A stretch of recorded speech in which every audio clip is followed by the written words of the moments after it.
اعوذ باللہ من الشیطان الرجیم، بسم اللہ الرحمن الرحیم۔ ظہور اسلام سے قبل عربوں کی سیاسی حالات۔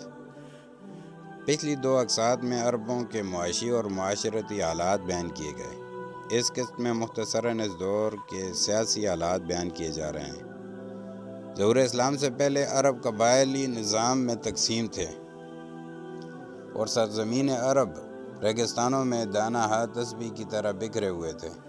قبائل کا سیاسی نظام نیم جمہوری تھا۔ قبیلے کا ایک سردار مقرر ہوتا جس کی شجاعت، قابلیت اور فہم و فراست کے علاوہ سابقہ سردار سے قرابت داری کا بھی لحاظ رکھا جاتا۔ تمام لوگ اپنے سردار کی اطاعت کرتے، تاہم سردار قبیلہ بااثر لوگوں سے صلاح مشورہ بھی کر لیتا۔ عرب قوم کیونکہ اکھڑ مزاج قوم تھی تو بعض اوقات کسی معمولی سی بات پر اگر دو مختلف قبیلوں کے افراد میں جھگڑا ہو جاتا تو اسے پورے قبیلے کی انا کا مسئلہ بنا لیا جاتا اور پھر مخالف قبیلے کے خلاف اعلان جنگ کر دیا جاتا۔ بسا اوقات یہ جنگیں مدتوں جاری رہتی۔ مثلاً بنو تغلب اور بنو بکر میں بسوس نامی ایک اونٹنی کو مار ڈالنے پر جنگ کا آغاز ہوا اور یہ جنگ پھر 40 برس جاری رہی۔ جب ہم جزیرہ نما عرب کے اطراف پر نظر ڈالتے ہیں تو ایک طرف روم کی عظیم بازنطینی سلطنت اور دوسری طرف ایران کی عظیم ساسانی سلطنت نظر آتی ہیں۔ جزیرہ نما عرب کو ایک لحاظ سے ان دو عظیم ہمسایہ حکومتوں کے درمیان ایک بفر اسٹیٹس کا درجہ حاصل تھا۔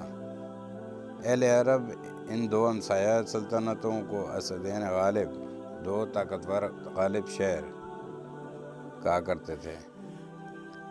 اس وقت یہ دنیا کے دو سب سے طاقتور ترین اقوام تھیں جو کئی صدیوں سے آپس میں برسر پیکار تھیں۔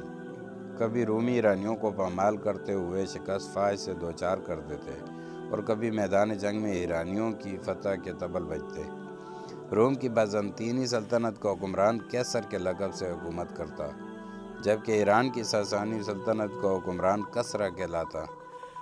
آپ صلی اللہ علیہ وآلہ وسلم کے دور میں روم پر قیصر ہرقل کی حکومت تھی، جبکہ ایران پر آپ صلی اللہ علیہ وسلم کے بچپن میں مشہور ایرانی بادشاہ نوشروان کی حکومت تھی، جبکہ اس کے بعد خسرو پرویز ایران کا شہنشاہ بنا جس نے آپ صلی اللہ علیہ وسلم کے تبلیغی خط کو پھاڑنے کی گستاخی کی تھی۔ یہاں میں عربوں کی تاریخ اور آپ صلی اللہ علیہ وسلم کی ولادت مبارکہ کے وقت سرزمین عرب کے عمومی حالات کا سلسلہ تمام کرتا ہوں۔ انشاءاللہ اگلی قسط سے سیرت النبی صلی اللہ علیہ وسلم کا باقاعدہ آغاز ہوگا۔